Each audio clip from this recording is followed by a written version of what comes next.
Hi everyone, so this is the second of our section on collisions.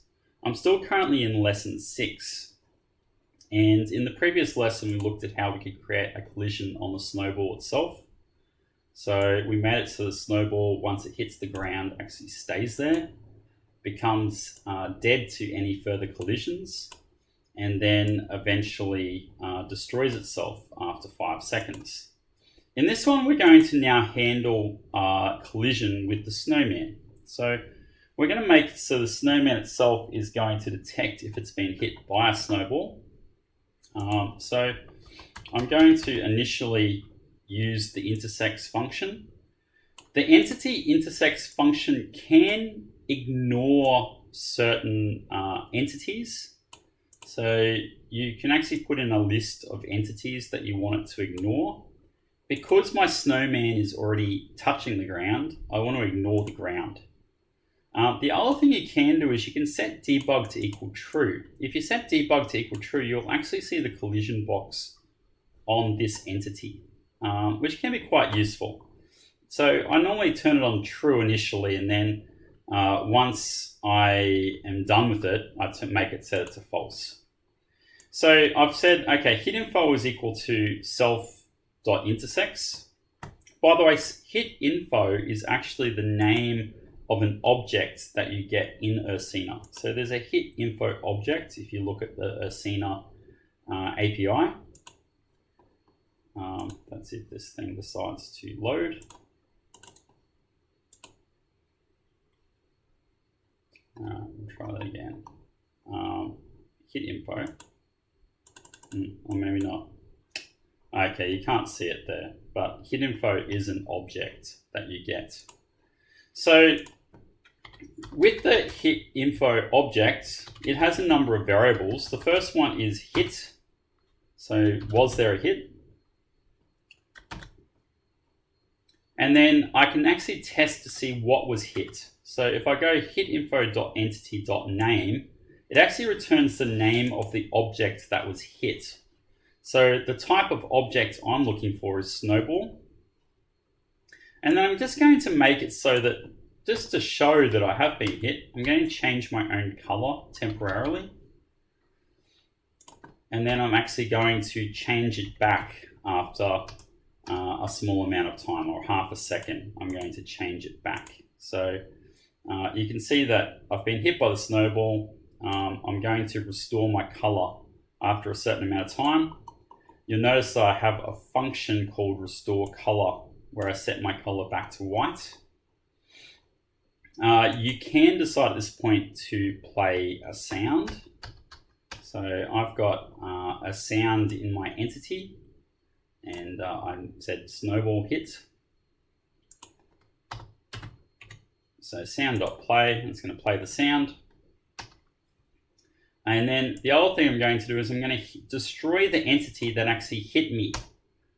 And that's where it's going to destroy the snowball. So the snowball is going to be destroyed when it makes contact with the snowman. So as I was saying in the previous lesson, oftentimes you can decide where your collision code takes place. Because there's a collision between the snowman and the snowball, I can decide to handle that collision inside the snowball, or I could handle it inside the snowman.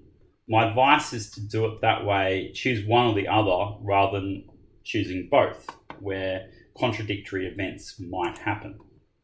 Okay, so we might leave that at the moment and run our code.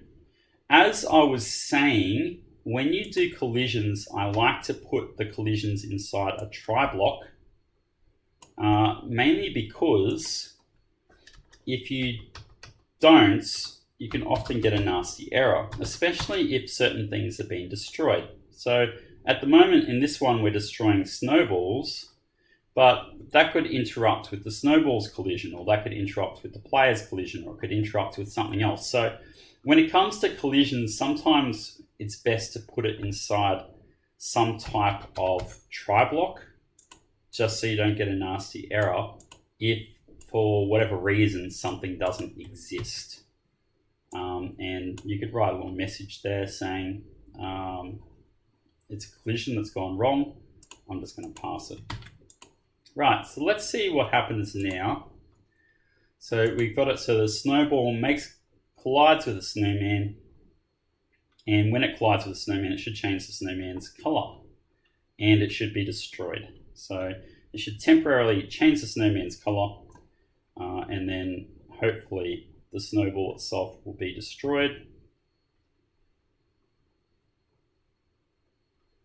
Where you can get nasty collisions and errors occurring is where you're like right next to a wall or multiple other things. So there you go. You can see it's playing the sound, it's changing the color, and it's also destroying the snowball itself. Now, obviously, I'm still getting the nasty collisions between the player and the snowman at the moment.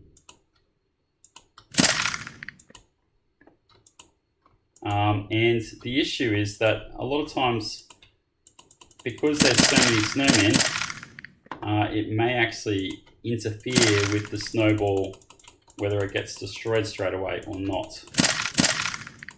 Alright, so it's interesting that it's actually the snowball's hitting one and not hitting the others. Right. So we're going to go back to the snowball. Sorry, not snowball, the snowman. And we're going to see if we can fix the fact of the snowman hitting the player. And this is an interesting one as well. So I'll get rid of that try block and I'll move it down. I'm going to have basically if the entity itself hits the snowball or anything else. So if it hits anything with a collision box. So the snowman has hit something without a collision box. By the way, I'm going to put on the pass, the accept. So that's all under an accept thing. This here, I'm going to indent for the moment. All right, so if it doesn't hit the snowball, it hits something else. What I want to make it do is I want the snowman itself to actually bounce off whatever it's hit. So if the snowman hits a wall, I don't want it just to stay there. I want it to kind of bounce off. Same if it hits the player, I want it to bounce off. You can see how there's errors at the moment because the snowman is colliding with other snowman and it's interrupting with everything else. Essentially, I want to make it so that the collisions are very clear. Once a snowman hits another snowman, it bounces off and they're two separate entities. They haven't kind of merged together. So to do that, I'm actually going to look at another position. I'm just going to see where my indent is for this, because I'm not totally sure. That's where the entity is. I'm actually going to look at another position. And the position I'm going to look at is actually the hit info normal. Now, this is an interesting one. When you make a collision, there is a vector that is formed between the collision and yourself. So let's just say the snowman hits another object. You can actually get a vector, as in a vector, what's the word for it? A vector direction between you and where you were hit. So if you're a sphere and you were hit on top, you'd have a normal going up. If you were hit from behind, you'd have a normal going behind you.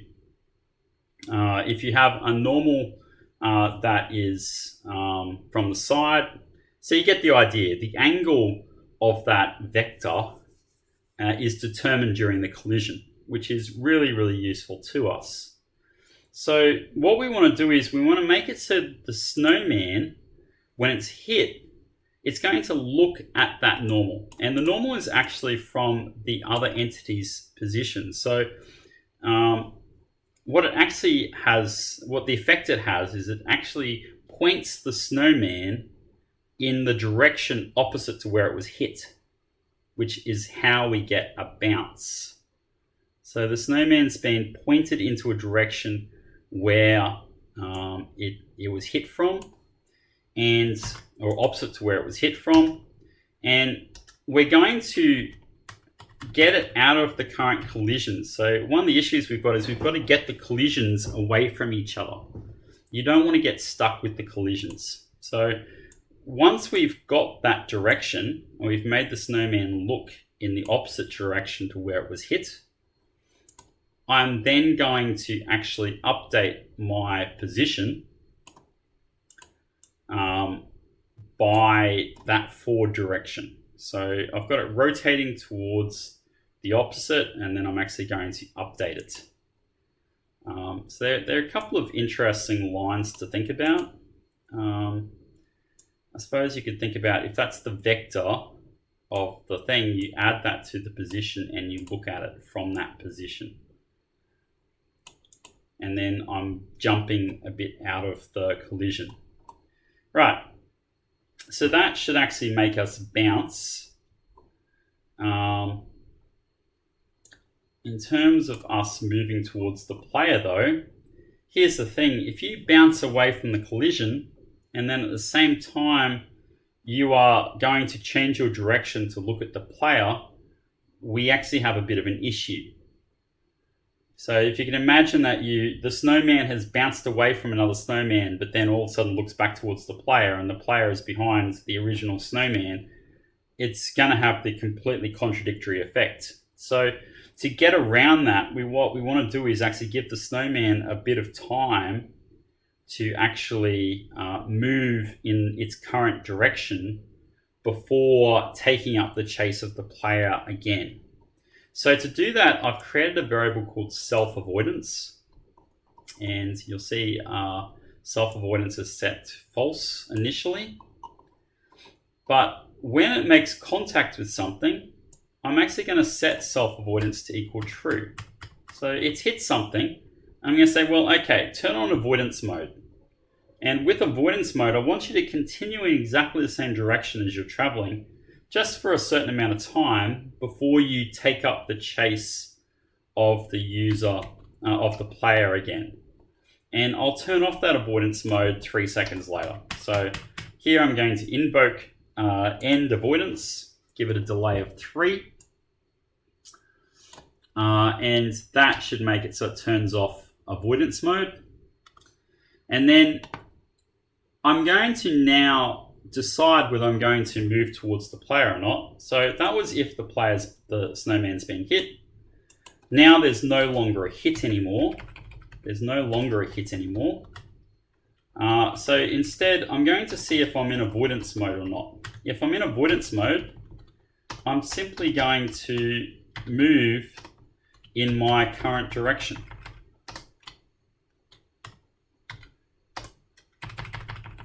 And do what I normally would. So if avoidance mode is on, just keep moving, and it's going to work for 3 seconds. If avoidance mode is off, I'm going to move towards the player like I normally would. Now, you'll notice that I got rid of my raycasting code, and I got rid of my detecting distance code, but if you wanted to have that there, you could. But you get the general gist of it.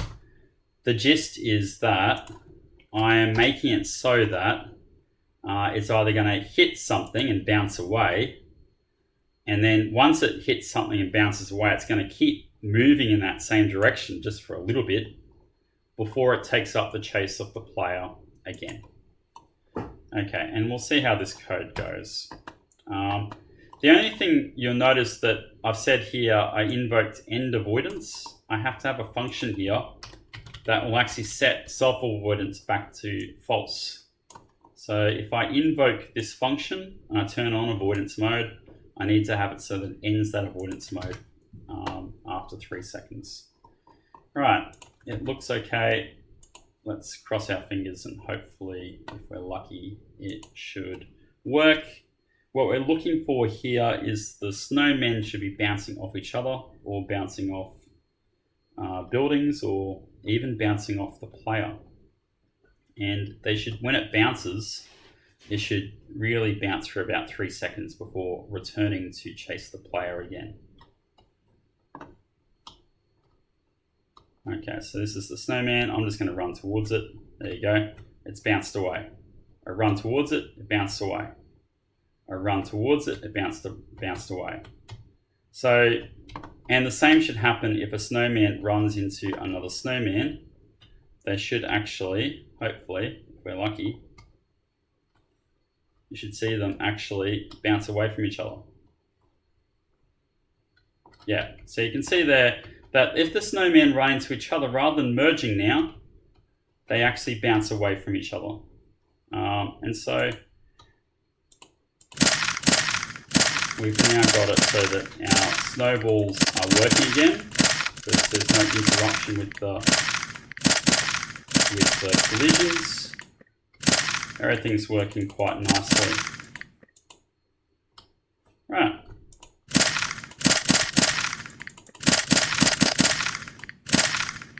And the snowballs aren't going through the wall either, so I think everything is working properly.